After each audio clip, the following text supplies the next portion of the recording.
Toby wakes up from sleep and, without wasting a second, grabs his phone to open a dating app. Right next to him, a woman is still sleeping, but he doesn't care. He quietly books her an Uber and wakes her up to send her home. That's Toby, a full-blown sex addict. He's completely hooked on casual hookups and treats women like objects. He doesn't care about feelings, just wants the next fix. Later, he's sitting with his therapist, Dr. Crystal. She tells him he has some deep anger issues toward women. Toby laughs and shakes his head. That's not true, he says. I love women. But Dr. Crystal doesn't buy it. She tells him straight. He doesn't love women. He loves sex. Real intimacy? Not in his vocabulary. And instead of partners, he sees women as enemies in a battle. Toby rolls his eyes and says the real problem is that women in America have become too woke. As they talk, his phone buzzes again with a new notification from his dating app. He can't resist. He checks it mid-conversation. Dr. Crystal tries to bring him back, but he gets up and says, "Sorry, I gotta get to work." And just like that, he's gone. In the car, he rewrites his dating profile with a bunch of lies, pretending to be someone he's not, just to get more matches. When he gets to work, he shows his fake profile to his coworker, Sasha. She looks unimpressed and swipes left. Toby smirks and asks her to join the app too. But Sasha says she's looking for something real, something meaningful. Toby scoffs. Women are getting boring these days, he says. Sasha raises an eyebrow and asks how therapy's going. It's going fine. Toby shrugs, but let's be honest. Nothing about him is changing. Then a message from their boss comes in. He's called into Lee's office. Turns out, Lee is more than just the boss. She's his mentor. She looks serious. She tells him straight. People have been complaining about him nonstop. Always late. Always distracted on his phone. Toby tries to lie again, saying it's all for work, but Lee isn't buying it. She warns him. One more mistake, and she'll cut him off. He tries defending himself, saying he brings in clients and sales. But Lee hits a nerve. She brings up his divorce and says ever since then, he's been making women in the office uncomfortable. Then she gets even more personal. She tells him how his mother once worked for her, loyal and hardworking. Because of that, Lee gave Toby a scholarship, a job, a future. She expected better. While Lee is pouring her heart out, Toby's phone buzzes again. He secretly pulls it out under the table and starts swiping. He barely hears a word Lee says.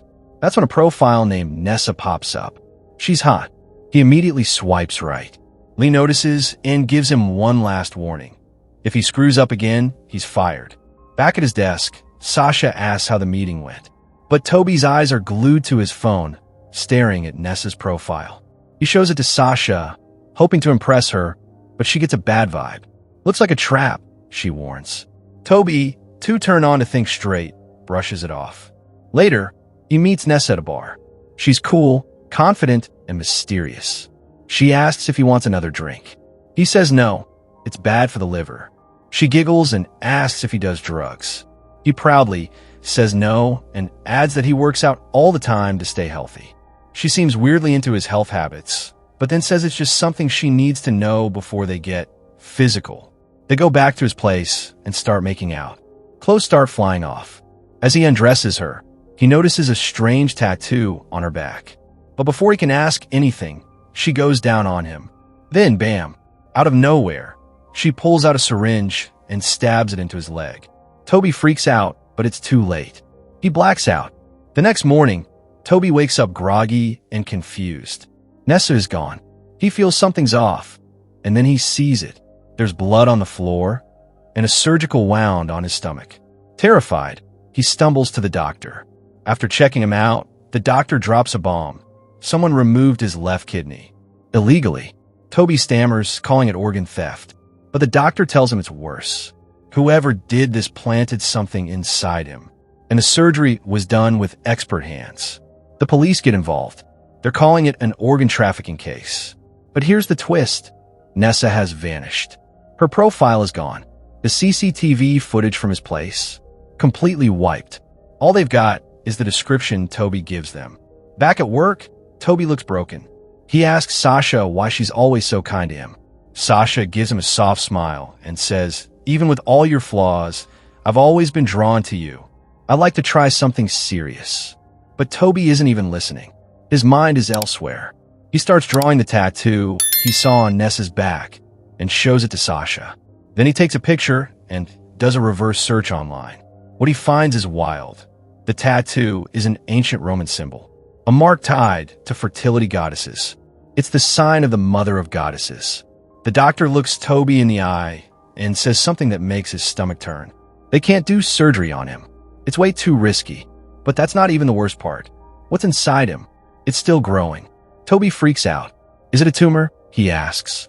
But the doctor shakes his head. No, it's not a tumor. It's an unknown organ, something they've never seen before. The doctor says he needs to go to Brazil. Why? Because whatever this is, removing it would take a whole team of experts. Toby is stunned. He can't believe one woman could have done this to him. But the doctor nods. She didn't do it alone. This kind of work requires serious skill. Toby heads to work, but Lee isn't in the mood to see him. She's angry. All of this happened because of you, she snaps. I warned you so many times, but you kept being careless. Toby says he can handle it, but Lee isn't convinced. She tells him to take 3 months off. After that, maybe they'll talk. Toby panics. Please don't fire me, he begs. But she's done. She demands the company credit card back. Feeling desperate, Toby tracks down his old friend Wyatt. I need your help, he says. Wyatt leans back and says, if this is about escorts, I'm out.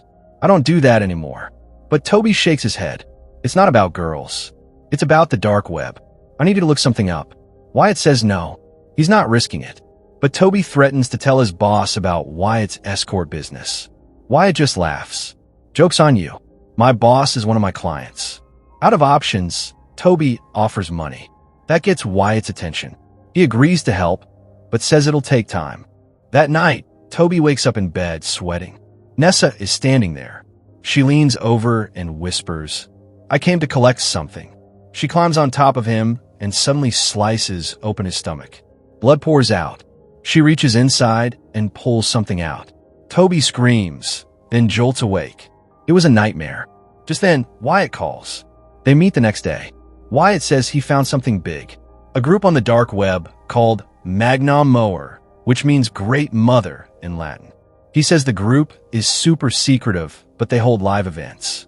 The catch? They're crazy expensive. And Toby can't just walk in. He'll need a full makeover. Sasha steps in to help. She gives Toby a new look while Wyatt calls to say the fake ID is ready. But he warns Toby to be very careful. Toby arrives at the event location. The security guards ask for ID. He hands them the fake one. They inspect it, then silently give him a mask and let him in. Inside, it's like a strange dream. Everyone is wearing masks. And right in the middle of it all, an organ auction. The host announces the next item, the pancreas of an 18-year-old girl. Healthy, non-smoker, non-drinker. Bidding starts at $200,000 and quickly skyrockets. Toby walks up to a man and asks why he's buying it. He looks perfectly healthy. The man smirks. I'm not keeping it. I'll sell it overseas. Some people consider human organs a delicacy. The healthier they are, the more they're worth. Just then, Toby spots someone on a balcony above the crowd. Nessa. He storms up there and points a gun at her back. Move, he growls. She calmly says, you won't shoot me. But Toby is dead serious. He tells her to walk outside if she wants to stay alive. Outside, Nessa suddenly softens. I'm sorry, she says. Toby asks her why she did it. She answers without blinking. Because men like you are the easiest targets. You act tough, but you're blind when it comes to women. That makes you easy prey. Toby snaps back. You think I'm a bad guy? You're just as twisted.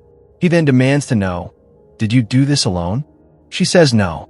She couldn't. She had a full team with her.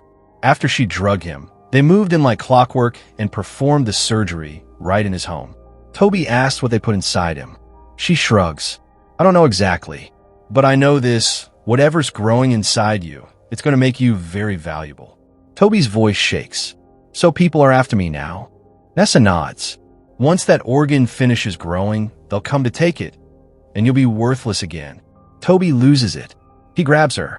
They start a fight, and then, suddenly, she starts speaking in a British accent. I'm just an actress, she says. They hire me to do a job. She tries to escape, but in the chaos, Toby's gun goes off. She drops to the ground, bleeding. She's dead. Panicked, Toby runs. He rushes to Sasha and tells her everything. She doesn't even blink. You should have called me sooner. We could have dumped the body together, she says. Then she suggests going to the police. They might already be on the case. But Toby shakes his head. They won't believe me. They'll throw me in jail. Sasha sighs and says she'll get him the best lawyer she knows. But Toby is done. I'm flying to Mexico, he says, starting fresh. Then, almost like a joke, he asks, want to come with me? And with a strange smile, he adds, I think I might love you. Without warning, Toby leans in and kisses Sasha. But she quickly pulls away, clearly shocked. What are you doing, she says. I'm going to the authorities. That's the only logical thing to do. Later, Toby takes the cops back to the auction site, determined to prove what he saw. But when they arrive, it's empty. Nothing looks the same. No masked guests. No organ deals. Just books. The cops tell him that there was a book signing event there last night, and they've got security footage to prove it. Toby insists it was an organ auction, not a book party, but they don't buy it. However, one officer mentions something that rattles Toby. They found a woman's body nearby, and she matches the description of the woman who attacked him. They ask him directly, did you have anything to do with it? Toby says no, but in the car, he finally cracks and confesses. He says he did kill her, but it was an accident. And strangely, he says he doesn't feel bad about it. Then one of the cops asks a strange question. Did she tell you what they planted inside of you? Toby says no, and that's when he realizes they're not driving to the police station. He looks around. Something feels off. His stomach drops. The cop in the passenger seat turns and says coldly, there's someone else you should be worried about. Toby wakes up tied to a chair in a dark office. His head is spinning. Suddenly, the door opens, and in walks Sasha and Lee. Toby breathes a sigh of relief. I knew you'd come. I'll pay you back, I promise. Just get me out of here. But Sasha looks at him with stone-cold eyes. You've already paid me enough, she says. Then the truth comes out, something Toby never saw coming. The whole Magna Mower operation? It's run by their company. And guess who brought the idea to Lee in the first place? Sasha.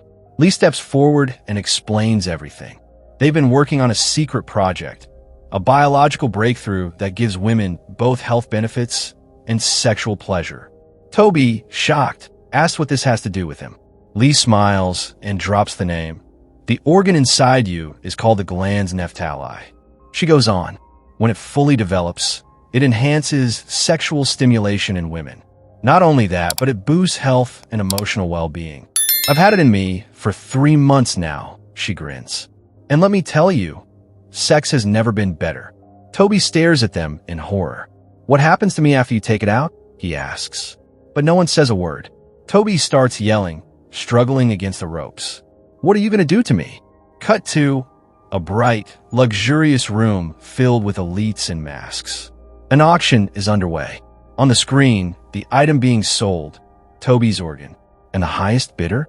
None other than Dr. Crystal, his therapist. She calmly raises her paddle with the final bid, $2.3 million. She leans back in her chair with a satisfied smile. Did you enjoy the recap? Please like and subscribe, and hit the notification bell to be updated next time we drop. Thanks for watching.